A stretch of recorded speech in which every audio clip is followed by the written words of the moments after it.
So, if I'm living in Howie Vision, okay, and I have a defensive end who is making $10 million a year when I have no cap space, and he loses his starting job to somebody else, you better believe I'm trading him. Yo, everybody, how you doing? King Dingbat here. So, today we have come with the... It's a big ass dog. Dallas still stinks.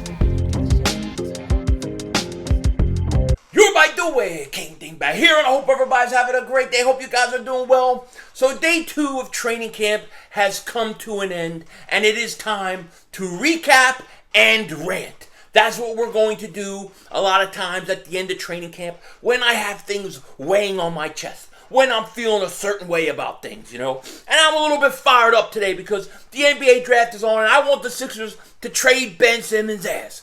Trade him, you know what I mean? But they got to find a way to get Damian Lillard or Beal, something like that. Anyways, this was a crazy day for training camp. Just think of all the things over the last 48 hours that have happened to the Eagles team, man.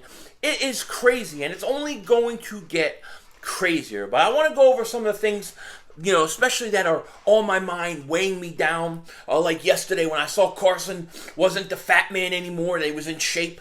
I had to get it out of the system, you know, and the same applies today because there's a lot going on, a lot to unpack. I want to thank everybody who was with me in my live stream earlier.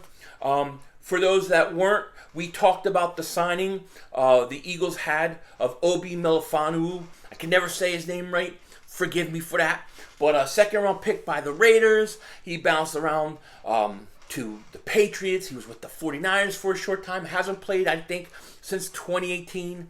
Big guy, like 6'4", 6'5", 225. Can play safety, can play defensive back. Very athletic, okay? He really came up the charts after the combine and things like that. And the way I see him is basically, I think he is a borderline bench guy, borderline camp body, okay? And I know that sounds harsh, and some people, I think I've surprised by saying that because you look at where he was drafted, you look at his talent, and he definitely physical ability, he has it all, no question about it. But for whatever reasons, injuries and whatever, he never has really been able to put it together. He's never really been able to stick on a team, on a roster. So I can't expect him to do much more than what he's already done. Now, the one thing I will say though is he's cheap. He's at least a camp body, at least. If not, he's a a bench player if he can make the roster. And he's got extreme talent. We know he's got athletic ability. So if anybody, and I mean anybody, is going to be able to get this guy's talent out of him, it may be Jonathan Gannon. I mean, this is what he's supposed to be good at, right? Getting these guys. So we'll see how that works. But as far as signing, I think it's a cheap, good signing. Nothing to do dances and double moonwalks about. But hopefully it'll work out. It's high risk, low risk, high reward. I'm speaking backwards today, you know what I mean? But I think it is what it is, you know? And then we have this whole Jalen Reagor thing. Jalen Reagor and Dallas Goedert. First off, Dallas Goedert didn't pass his test. His test, they said, because he went the wrong way in a drill or something. This was according to the Philadelphia Inquirer. He went the wrong way. What are you, punch drunk? I mean, how do you go the wrong way? You don't know which drill you're doing? You gotta wonder, man, that old knockout he took. I hope it didn't do something to his brain. Because I don't understand how you go the wrong way. I don't understand how you go the wrong way. But he failed because of it. That's what they said. So he should be fine, and I'm just giving him a hard time. But, he should be fine. He should be good to go. Let's get it going. You know what I mean? And then as far as Jalen Reagor go, not so simple. Not so simple because what he's dealing with is a tragedy. What he's dealing with is something for a young kid, it is very hard to deal with. I'm sure a lot of you guys out there, including myself, I lost friends in my teenage years that died way too early. So I totally understand what he's going through. It's hard to get over. It's hard. It's hard. It really is. But you know what? I feel bad for him. I feel for him. And for those that don't know what I'm talking about, Jalen Reagor failed his conditioning and physical because mentally he wasn't there. I don't think he came in the greatest shape.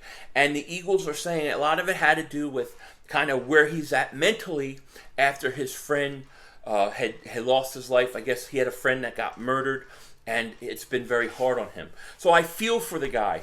But as a professional, he's gonna have to find a way to mourn and find a way to keep doing the things that you need to do. Now, a lot of people are labeling him a bust, okay? And this frustrates me, right? A lot of people are labeling him a bust already. A lot of people were labeling him a bust last year. A bust of what? A bust of nut? I mean, I gotta tell you, I don't understand how we can say the guy's a bust when he was given horrible opportunities by Doug Peterson last year. And what I mean by that is, if I'm a coach, I want to build confidence in my young guys. I want those guys to be able to do the things that they're good at as they adjust to the game, to the speed of the game, and anything that can be positive, I want to give them. Well, what was one of the great things that Jalen Reagor was good at last year? What was one of them? I'll tell you what it was. He was good at special teams. He was good at special teams in college. He was good at special teams given the opportunity. Now, he fumbled the punts where he would drop the ball, pick it up, but the Eagles didn't like it. So every week, they gave Greg Ward, who I love, they gave him the punt return duties. And every time they did, I said, this will be a 2-yard return. And every week, it was a 1.5-yard return. Doug, what the hell? Okay? But the one time he puts... I think it was the only time I remember. He puts Jalen Reagor back there, touchdown. He returns it for a touchdown. The Eagles hadn't had a punt return for a touchdown since 2016 up until that point. The very next week, Reagor's on the bench. It's Greg Ward and the 2.5-yard return. Stupid. Why not put Reagor out there? Okay, he drops the ball sometimes. We'll let him learn to catch it. He's going to only learn by doing it, by getting comfortable. You're only going to build his confidence when he's doing something he likes to do. So Reagor had a lot going against him last year. He was hurt. He had no preseason, no OTAs, all that stuff. And he struggled. Now he comes in and we're at day 2 of practice. Pads haven't even gone on yet. Obviously, he's not where he needs to be conditionally. But look, dude, you still got like over a month before the season begins. Plenty of time for him to get where he needs to go. Okay, so I am not writing Jalen Reagor off at all. I'm not writing him off. Okay? And this is turning into a rant because it just frustrates me. You know, I think Jalen Reagor deserves a shot. He deserves a shot. You know what I mean? That's what I think. So let's hold off on the bus talk and at least see what he can do. Maybe people will be right. Maybe people will be proven right. But right now where we stand or where we sit, we got to let's give the guy a chance. That's all I'm saying, okay? Now, the other thing I want to talk about really quick and rant about because I'm in that kind of mood is the Derek Barnett situation, okay? Like, Derek Barnett is basically splitting first-team reps with Josh Sweat, okay? We are at the point where, what was he, the 13th or 14th pick overall? I can't remember because it was so long ago. Derek Barnett was drafted. Everybody said to me, Reggie White, he's put up Reggie White numbers. You go look at the video I did when he got drafted. Maybe I'll put it at the end of this for my outro. Go look at it. I got killed. When they drafted Derek Barnett. But I was right. It's seeming like I was right about him. That wasn't the right pick. It seems like it. Actually, I'm not going to put it at the end because I don't even know where the hell the video is. But it's on there somewhere. But anyways, I don't know. Maybe I will. What the hell? I'm fighting myself. Do it. Don't do it. Do it. Don't do it. Don't do it. Shut up, Joel. Philly 500. Shut up. You know what I mean?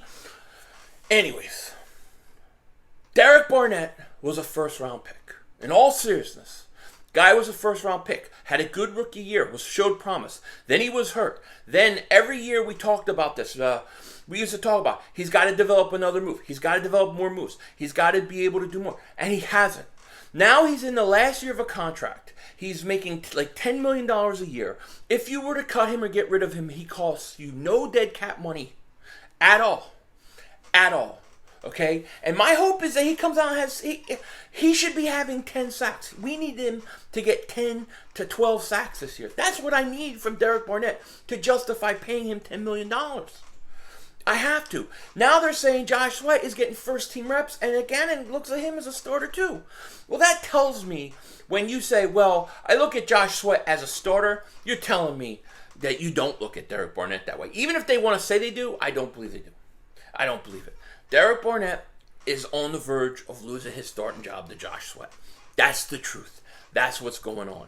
And if he does, or if the Eagles say, you know, even if he doesn't, even if it's real close, even if it's like this, if it's so close, right, or very close in the competition between Sweat and Barnett, let's say Barnett at the end of preseason, he barely wins the job over Josh Sweat.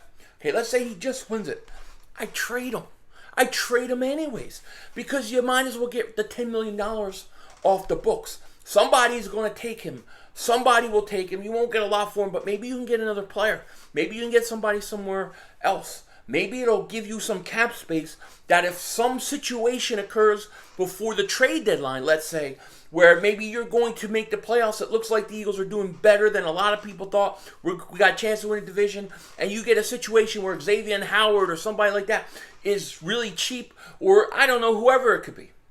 And instead of not having the cap money, you have the cap money now because you moved Derek Barnett. There's no reason, in my opinion, to keep a guy on the bench, on the mother-humping bench, making $10 million a year. I would not do it. No way.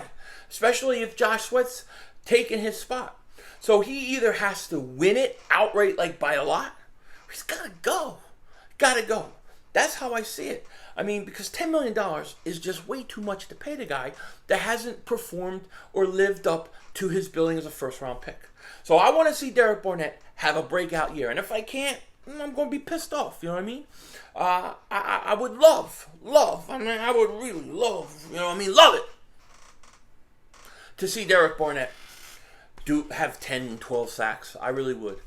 But it sounds like where we're at today, day 2, and it is only day 2. Pads haven't even come on yet. Seems like Josh Sweat is already impressing the coaches a lot more. So we'll see. Day 3 is tomorrow. We got a lot to talk about. With that said, take care. Talk to you later. Double moonwalk that ass, and don't be a dingbat.